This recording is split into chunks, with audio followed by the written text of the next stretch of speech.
Ayun, magandang hapon po muli sa inyong lahat mga kabayan. Happy Bear Month na po sa inyong lahat. First vlog po natin ngayong buwan ng September. At ang sadya po natin ngayon ay i-update po natin itong C5 Southlink, Cavitec C5 Southlink mga kabayan. Ito po yung dulo. Ito yung entry, papasok doon. And then yan naman po yung kadugsong, yung kabilang lane, no.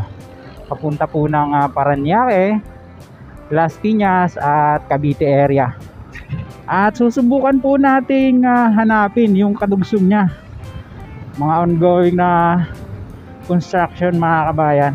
At balita po natin yung bahayan dito sa gitna ng sa gilid ng airport, I mean, ay binaklas na yung right of way, yung dadaanan, no? Giniba na yung mga bahay. So tingnan po natin yung mga development po dito at titingnan po natin kung makakahangga tayo doon sa may service road ng Coastal Road or Aguinaldo Boulevard. Mas kilala po sa tawag na Coastal Road dyan. Ito po ng Cavitec C5 Southlink mga kabayan ay 6 lanes stretch from Road 1, R1 Expressway hanggang C5 SLEX. Ito na po yung may bakod na yun, no? Yan, may bakod na yan. So dito siya tatagos, yan, oh. Dito siya dediretso. Tingnan natin kung masisilip natin dito sa butas. Ayun, oh, may natitira pa palang isang bahay. Ayun. Andun siya hanggang doon sa may kabilang bakod. Oo. So, antabay mga kabayan, susundan natin kung saan yung mga dadaan nitong proyekto na to, ano. Ito po yung may kabuuang haba. Ayun. Nabulol na tuloy tayo. May kabuuang haba po ito na tinatayang 7.70 kilometers. Magmula nga po dyan sa C5 hanggang doon sa Aguinaldo Boulevard or Coastal Road. Ayan, marinig nyo may mga tayo na aeroplano kasi nga likod po ito ng airport mismo mga kabayan.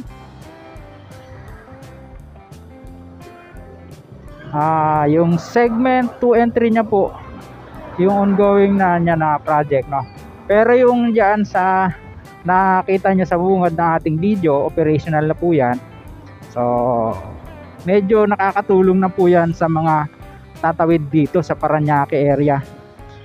Pero pansamantala ay yung mga pupunta po ng Las Piñas at ng ilang bahagi pa po ng Parañaque at ng Cavite ay tsatsagain nyo muna itong daang to, no.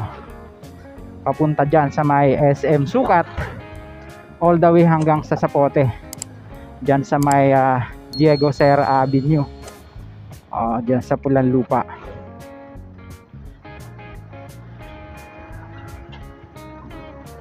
At ito po ay magkakaroon ng, ito yung alignment niya mga kabayan, lalagay po sa screen, ayan. At magkakaroon po pala yan ng interchange dito sa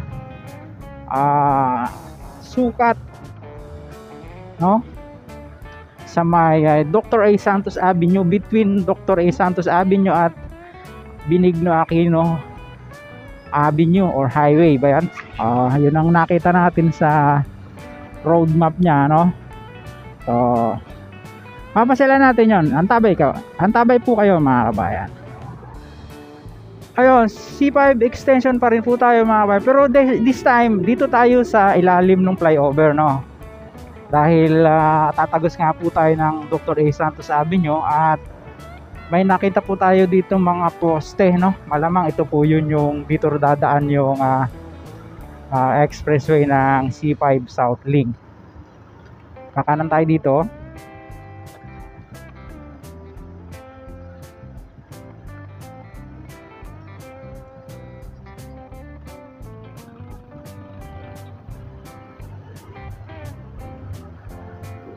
Mayroong mga binobuldos. Hindi pa natin alam kung yan ay private property, no. Ayun, oh, yung girder, yung pierhead. Alikabok. Oh, malamang diyan na po yung alignment niya. Oo. Ayan oh. So, lalak daw pala siya sa Dr. A. Santos Avenue, no?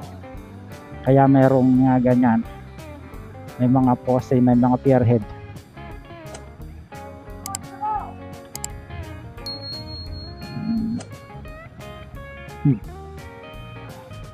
Titingnan natin sa kabila kung malalapitan natin.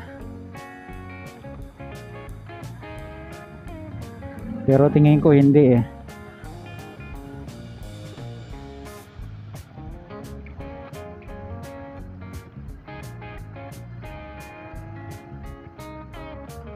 Oh. Ikutan po natin mga kabayan.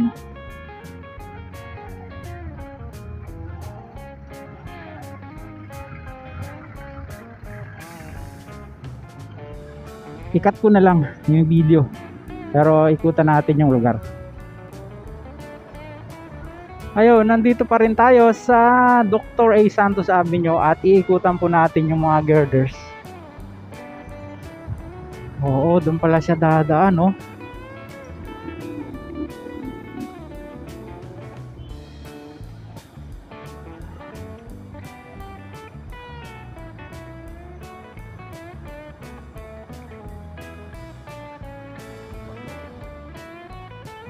Yan, oh, doon siya tatawid.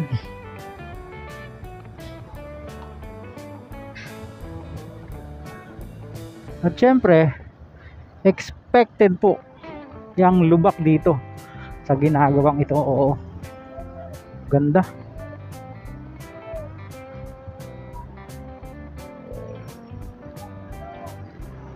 Tanong, pwede kaya mag U-turn? Sundan natin tong ano na to, sasakyan. Pwede.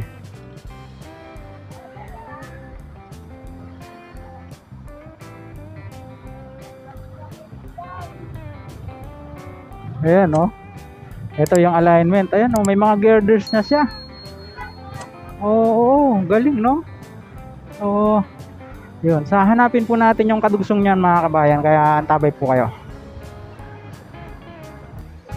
Okay, nandito tayo sa isang area, no? Papasok kayo, looban yan eh, oh. Dito siya dadaan. Ayan, oh. Oh, yun. Doon tayo galing sa kabila kanina eh. Lalaki ng poste, oh. Dito pa siya dadaan. Ayan, oh, doon. Ayan, oh, may mga poste, may mga pierhead na rin. Hindi na tayo papasok doon. Grabe sikip. Ay, ito lang naman sadya natin. Oo. Dito pala yun ang alignment na. Tapos hahanapin natin doon sa may malapit sa coastal. Oo. Antabay po. Ayun, nandito tayo sa Victor Medina Street, no. At ang nakikita nyo na yan ay Quirino Avenue na po yan. Kadugsong po yan ng Diego Serra. Kapag kumaliwa tayo dyan, eto naman papunta po ng Baclaran yan. Kahit paano kabisado natin yung Quirino Avenue. Ayan. Naku, may kakanan na malaking truck. At susubukan natin kumaliwa dito para makita po natin yung alignment, no, nung Cavite C5 South Link. Dahil dito yung tatagos, wala namang iba eh. Aalamin lang natin kung saan banda, no.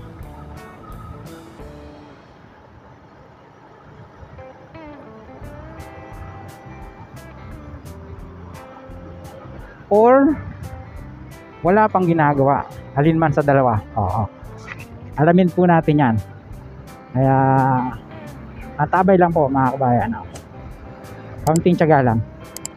Ito na, may ginagawa dito, oh. Baka yan na yun. Yan na nga, dyan na nga tatagos. Oo.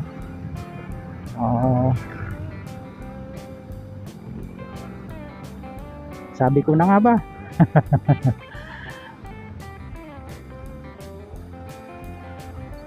Dito siya, yun.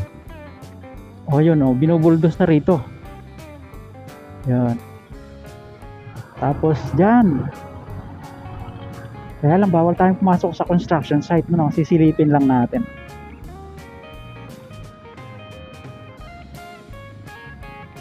pwedeng pumasok dito. Oo. Hindi ko na alam kung saan na to ha. Basta 20 kph speed limit yan. Oh.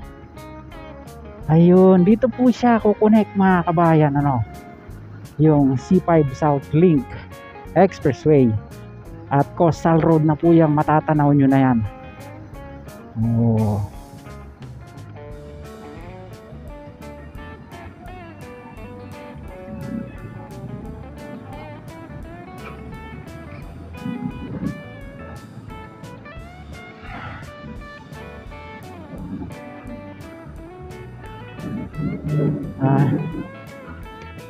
Hindi makadaan kasi binubungkal yung lupa. Oh.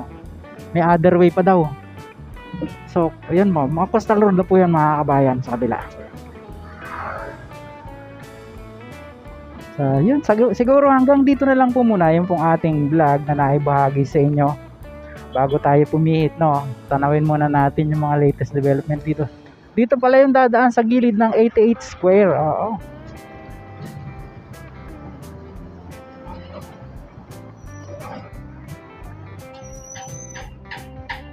Service road po yun eh. Yung doon. Palabas doon sa kabila. Ayan. Ayan po yung latest dito mga kabayan. Dito nga sa ongoing construction ng C5 Cavitex C5 South Link Expressway. Napakalaking tulong po niyan sa mga magpaparot pa rito ng Taguig area, no? Saka dito po sa Parañaque at Las Piñas at ilang bahagi po ng Cavite. Hanggang dito na lang po muna pansamantala yung pong ating vlog na naibahagi sa inyo. Sa mga ngayon lang po napagawi sa ating maliit na YouTube channel, sana po huwag niyong kalimutang mag-like at pag-subscribe. Pakipindot po ang notification bell para lagi po kayong updated anytime mag-upload po tayo ng video. Ito pong muli si Kabayang Alex, lagi nagpapaalaala. Ingat po tayo, lagi tayong manalangin, pagpasalamat sa Diyos. See you po in my next vlog, God willing. Hasta la, bye bye.